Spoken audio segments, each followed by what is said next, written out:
ఇంతమందిని ఇక్కడ చూడటం, నేను ఇక్కడ మీ దగ్గర రావటం నా అదృష్టంగా భావిస్తున్నాను. ముఖ్యంగా కిరణ్ చారిటబుల్ ఫౌండేషన్ సంబంధించి నేను చాలా విన్నాను. లాస్ట్ ఇయర్ వీడియో కూడా నేను చూడడం జరిగింది. ఒక ఫ్రెండ్ కోసం, ఒక ఆశయం కోసం, ఒక వ్యక్తి కోసం వ్యవస్థని మార్చుతూ ముందుకెళ్తున్న సతీష్ గారికి నా హ్యాట్స్ ఆఫ్. అసలు ఇంత అద్భుతంగా హైదరాబాద్ కాదు, నేను కొన్ని వందల ప్రోగ్రామ్స్ వెళ్ళుంటాను గత 10 సంవత్సరాల్లో. ఇంతమందిని ఒకటే చోట తీసుకొచ్చి ఇంత ఆర్గనైజ్ చేసిన ప్రోగ్రామ్ ఇదే అని చెప్పొచ్చు. నేను రాపూర్కి వస్తుంటేనే ఆశ్చర్యపోతున్నాను అనమాట. మామూలు వ్యక్తులు తీసుకురావడమే కష్టం, ఇంతమంది దివ్యాంగులు ఒక చోట చేర్చి మీరు ఇన్స్పైర్ చేస్తున్నారు, వీళ్ళ కోసం ఎంత తపన పడుతున్నారు. మీ జీవితం ధన్యమండి. నాకు చాలా సంతోషంగా ఉంది ఈరోజు. షేక్స్పియర్ ఒక మాట అంటారు, in nature there is no blemish but the mind, none can be called deformed but the unkind. నిజంగా ఎవరు వికలాంగులు అంటే మనసు లేని వాళ్ళు వికలాంగులు. కాళ్ళు చేతులు కళ్ళు లేని వాళ్ళు కాదు, మనసు లేని వాళ్ళు, మంచితనం లేని వాళ్ళు, సమాజ సేవ చేయని వాళ్ళు వికలాంగులు. ఇక్కడ నేను చిన్నప్పుడు మామూలుగా నడిచేదానంట. 11 సంవత్సరాల వయసులో పోలియో డ్రాప్స్ వేపిస్తే ఆ పోలియో డ్రాప్స్ రియాక్ట్ అయ్యి నాకు పోలియో వ్యాధి వచ్చింది. నేను నడుస్తున్న గుర్తు నాకు లేదు. మా అమ్మ మా నాన్న చిన్నప్పుడు నన్ను చాలా చోట్ల తీసుకెళ్ళేవాళ్ళు ట్రీట్మెంట్కి. ఆడపిల్ల కదా, కొంతలో నడిస్తే బాగా తను బతుకుతుంది అని చెప్పి చాలా చోట్ల తిప్పేవాళ్ళు, కానీ లాభం లేదు. ఒకసారి నాకు ఇంకా గుర్తు, మా అమ్మ నన్ను ఇలా ఎత్తైన బాల్కనీలో కూర్చోబెట్టి మా చెల్లి మిగతా అందరూ ఆడుకుంటూనే చూపిస్తూ ఉండేది నాకు సంతోషం పెట్టడానికి. నేను అనుకునేదాన్ని, నేనేం పాపం చేశాను, దేవుడు నన్ను ఎందుకు ఇలా క్రియేట్ చేశాడు అని చెప్పి. నాకు 20 సంవత్సరాల వయసు వచ్చేది వరకు నా జీవితంలో ఒక ఇన్ఫీరియారిటీ కాంప్లెక్స్. ఒకసారి అనుకున్నాను, మీ అందరూ తెలుసు చాలామంది ఇక్కడ దివ్యాంగులు ఉన్నారు, సమాజం ఎంత వివక్ష చూపించుదో, అసలు ఈ భూమి మీద ఉండకూడదు ఎందుకు ఉండాలని నన్ను నేను క్వశ్చన్ చేసుకున్నాను. అసలు ఈ భూమి మీద నేను ఎందుకు ఉండాలి, అసలు నన్ను ఎందుకు జనం ఇలా వివక్ష చూపిస్తున్నారు, ఒక మనిషికి ఎందుకు చూడలేకపోతున్నారు అని చెప్పి. ఉదాహరణకు చిన్న ఉదాహరణ చెప్తాను. ఒకరోజు మా నాన్నగారు ఏదో ఫోన్ నెంబర్ అడిగారు, నేను నోట్తో ఫోన్ నెంబర్ చెప్పేశాను. మా ఇంట్లో ఒక చుట్టాలు ఆవిడ వచ్చింది. దేవుడు అంతేలే, ఒకటి తీసేస్తే ఒకటి ఇస్తాడు, కాళ్ళు లేని వాళ్ళకి కళ్ళు లేని వాళ్ళకి మెమరీ పవర్ ఎక్కువ ఇస్తాడంటా ఉంది. నాకు చాలా కోపం వచ్చింది. నా మెమరీ పవర్కి నా నడక్కి సంబంధం ఏంటి, ఇలాంటి వాళ్ళకి బుద్ధి చెప్పాలి, లేకపోతే ప్రపంచంలో నేను ఉండకూడదు అనిపించింది. ఇలా చాలా ఫేస్ చేశాను లైఫ్లో. చేసినప్పుడు సరే నాకు అనిపించింది అసలు ఎందుకు బతకాలి ఇలాంటి మనుషుల మధ్య అనిపించింది. కానీ ఇలాంటి మనుషులకు ఒకసారి సమాధానం చెప్పి జీవితం నుంచి వెళ్ళిపోవాలనిపించింది. ఇలాంటి వ్యక్తులందరికీ ఒకసారి సమాధానం చెప్పి మనుషులందరూ ఒక్కటే, కళ్ళు లేకపోయినా నువ్వు ఏ కులం ఏ మతం ఏదైనా సరే మనుషులందరూ ఒకటే అని చెప్పి భూమి మీద నుంచి వెళ్ళాలనిపించింది. అయితే అలా చెప్పాలంటే నేను గ్రేట్ అవ్వాలి, ఏదో ఒకటి అచీవ్ చేస్తే నా మాట వింటారు. ఏం అచీవ్ చేయాలి అని నన్ను నేను క్వశ్చన్ చేసుకుని అప్పట్లో సివిల్ సర్వీసెస్ ఎగ్జామ్ రాద్దాం డిసైడ్ అయ్యాను. నాకు చదువు రాదు, చిన్నప్పుడు అంత ధైర్యమూ లేదు.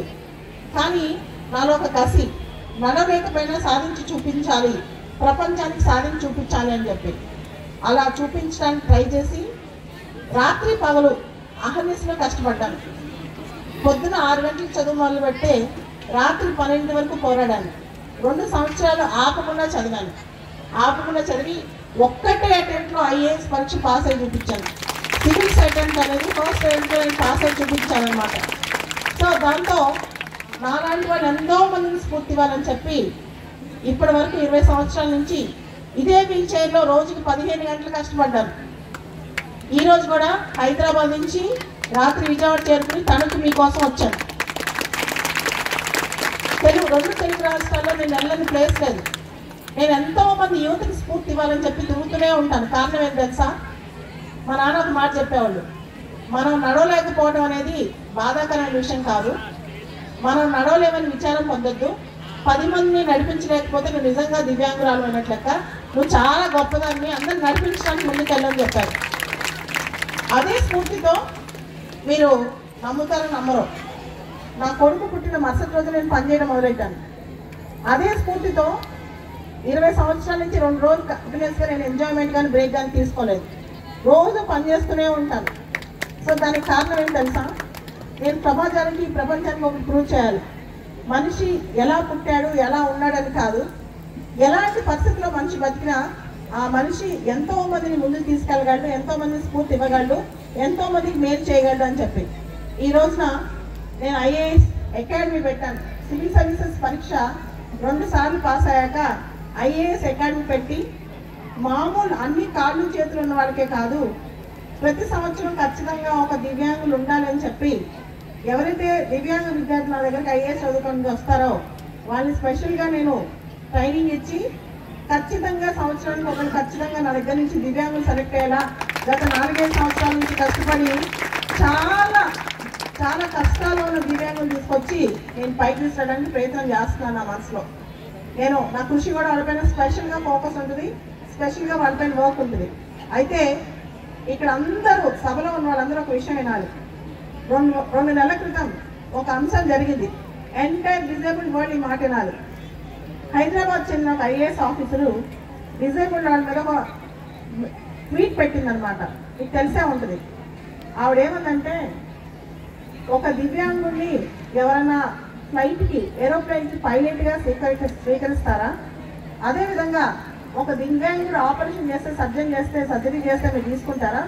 అలాంటప్పుడు దివ్యాంగుడికి ఐఏఎస్, ఐపీఎస్ ఎందుకని? నేను అది చూసి చాలా బాధ అనిపించింది. నేను ప్రశ్నించకపోతే ఎవరో ప్రశ్నించారని చెప్పి పోరాడాను. ఆవిడపైన 10-15 రోజులు కంటిన్యూస్గా పోరాడాను. మీరు అన్ని తప్పు, అలా మాట్లాడకూడదు, మీ ఆ శక్తి, మీకు ఆ పవర్ ఎవరు ఇవ్వలేదు, మీరెవరు దివ్యాంగుల గురించి జడ్జ్ చేయడానికని. నేను మీ అందరికీ చెప్తున్నాను, భూమి మీద ఆవిడ ఒక్కటే కాదు, నాకు ఆవిడ వెంట వ్యతిరేకం కాదు, కానీ చాలా మందికి దివ్యాంగులు అంటే లోపం ఉంది. దాన్ని మీరు డిస్ప్రూవ్ చేసి చూపించాలి. అందరికంటే ఎక్కువ కష్టపడండి, అందరికంటే ఎక్కువ మంచి చేయండి, అందరికంటే ఎక్కువ సమాజంలో ముందుకెళ్ళండి. సో మీరు పోరాడాలి, మీరు కృషి చేయాలి, మీరు సమాజంలో ముందుకెళ్ళాలి.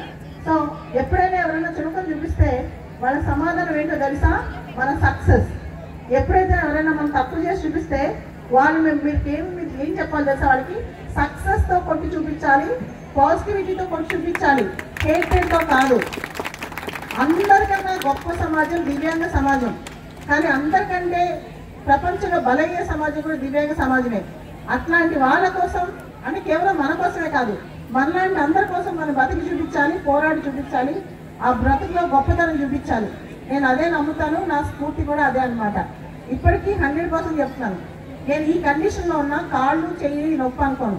అది ఎంత కష్టమైనా, ఎంత దూరమైనా, ఎంత శ్రమైనా, ఏ పరీక్ష అయినా ఆ పోరాటం ముందుకు తీసుకెళ్ళి ఆ పోరాటం సాగిస్తూనే ఉంటాను. కాబట్టి నా జీవిత ఆకాంక్ష కూడా బాలనాథ్ అనే వ్యక్తి లాస్ట్ మినిట్ వరకు, చనిపోయేంత వరకు ఆవిడ చూడంగానే అయ్యో పాపం అని జాలి తలచకూడదు, అయ్యో ఆవిడ కాళ్ళు లేవా, అయ్యో ఈవిడ కింద సమస్య ఉందా, ఆ జాలి తలచకూడదు. ఆవిడ చూసి ఈవిడ ఎంతో మందికి స్ఫూర్తినిచ్చింది అని నమ్మాలి ప్రపంచం అని దానికోసమే నా ప్రయత్నం అనమాట. చివరి నిమిషం వరకు, చివరి స్ఫూర్తి వరకు, చివరి శ్వాస వరకు నా ప్రయత్నం అదే. దానికోసం ఎక్కువ కష్టపడతాను.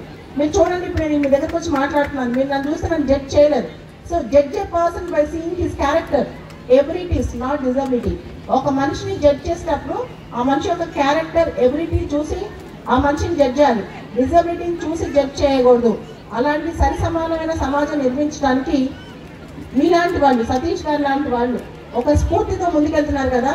ఎంతో అంటే ఏమీ లేని చోట, ఏ అవకాశం లేని చోట ఒక వీల్ చైర్ దొరకటం, ఒక ఎయిడ్ దొరకటం, ఒక అప్లయన్స్ దొరకటం, లేదా ఇలాంటి ఒక ఈవెంట్ పెట్టి హెల్త్ క్యాంప్స్ కండక్ట్ చేయటం, ఇలా ఎన్నో చేస్తూ వస్తున్న ఆయన ఒక మాట చెప్తాను.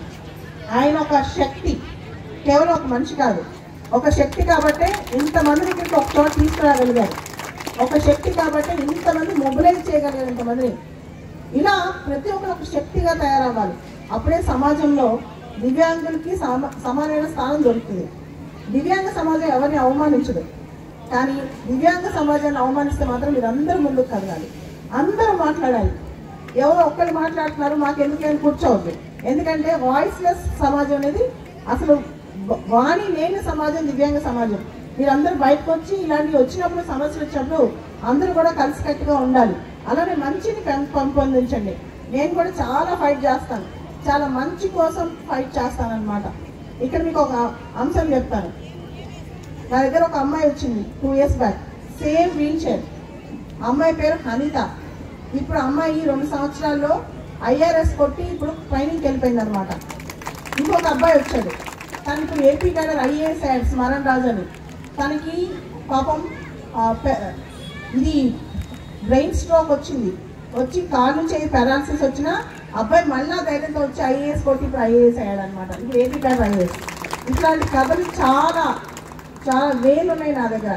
ఈ కథలో మీతో ఒకటే, మనం ఎలా పుట్టామనేది కాదు, ఎంత కసితో ముందుకెళ్ళాం, ఎంత పోరాటంతో ముందుకెళ్ళామని చెప్పి. మీరు ఒక సినిమా చూసే ఉంటారు, అది రియల్ సంఘటన కూడా. మామూలు మనుషులు ఏమనుకుంటారు తెలుసా, పోటీ ప్రపంచంలో మనమే ముందు పరిగెత్తాలనుకుంటారు. కానీ APJ అబ్దుల్ కలాం గారు చెప్పారు, అది ఒక సినిమాలో కూడా పెట్టారు. దివ్యాంగులకి రన్నింగ్ రేస్ జరుగుతుందంట. పరిగెట్టుంటే ఒక డిఫరెంట్ లేబుల్ అబ్బాయి, ఒక దివ్యాంగుడు కింద పడిపోయాడంట. దాంతో మిగతా వాళ్ళందరూ అక్కడ ఆగి ఆ అబ్బాయిని పట్టుకుని అందరూ కలిసి ముందుకు నడిచారంట. అయితే ఇక్కడ ఎవరు గెలిచినట్టు ఎవరు ఓడినట్టు? అందరూ గెలిచినట్టే కదా. సో నువ్వు ఒక్కడివి గెలుపు ముఖ్యం కాదు, అందరిని గెలిపిస్తారు ఇంపార్టెంట్. అందరం కలిసి ముందుకెళ్దాం, అందరం కలిసే ప్రయాణం చేద్దాం. మనందరం ఒకటే, సమాజం మొత్తం ఒకటే. థ్యాంక్ యూ సతీష్ గారు, మీ ఎఫర్ట్స్ మాత్రం చాలా చాలా గొప్పగా అనిపించాయి. అసలు ఇంతమందిని ఒక చోట, అంటే దివ్యాంగ సమాజంలో ఇంతమందిని చూడటం నేను ఫస్ట్ టైం. గవర్నమెంట్ ఆర్గనైజేషన్ అన్ని ప్రోగ్రామ్స్కి వెళ్ళాను, కానీ గవర్నమెంట్ ఆర్గనైజ్ చేసిన ప్రోగ్రామ్స్ కూడా ఇంతమంది గవర్నమెంట్ చేయలేకపోయింది. అంటే ఒక వ్యవస్థ చేయలేకపోయింది, ఒక వ్యక్తులు చేస్తారు ఇక్కడ. మీ గ్రూప్స్, మీ టీమ్స్, సతీష్ గారు సహకరిస్తున్న అందరు వాలంటీర్స్, అందరి టీమ్స్, ఇక్కడ పనిచేసిన ప్రతి ఒక్కళ్ళు నిజంగా మీ అందరి పేరు నాకు పేర్లు అన్నీ తెలియదు కాబట్టి చెప్పలేకపోతున్నాయి. కానీ హ్యాట్స్ ఆఫ్. ఇలాంటి కృషి చేస్తూ ఉండండి.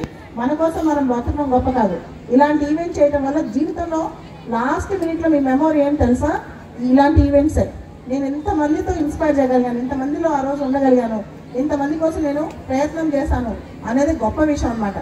ఎంత సఫలం వచ్చింది, ఎంత సక్సెస్ వచ్చిందని కాదు, ప్రయత్నం చాలా ఇంపార్టెంట్. మీరు చేస్తున్న ప్రయత్నంకి కూడా నా ధన్యవాదాలు. ఖచ్చితంగా నా సపోర్ట్ మీ అందరికీ ఉంటుంది. నా పేరు తెలిసే ఉంటుంది చాలా మందికి, బాలలత. మీకు ఎప్పుడు నన్ను చూడాలన్నా బాలలత మేడం అని గూగుల్లో పెడితే యూట్యూబ్లో కనిపిస్తూ ఉంటుంది. You can see me, you can follow me. Thank you.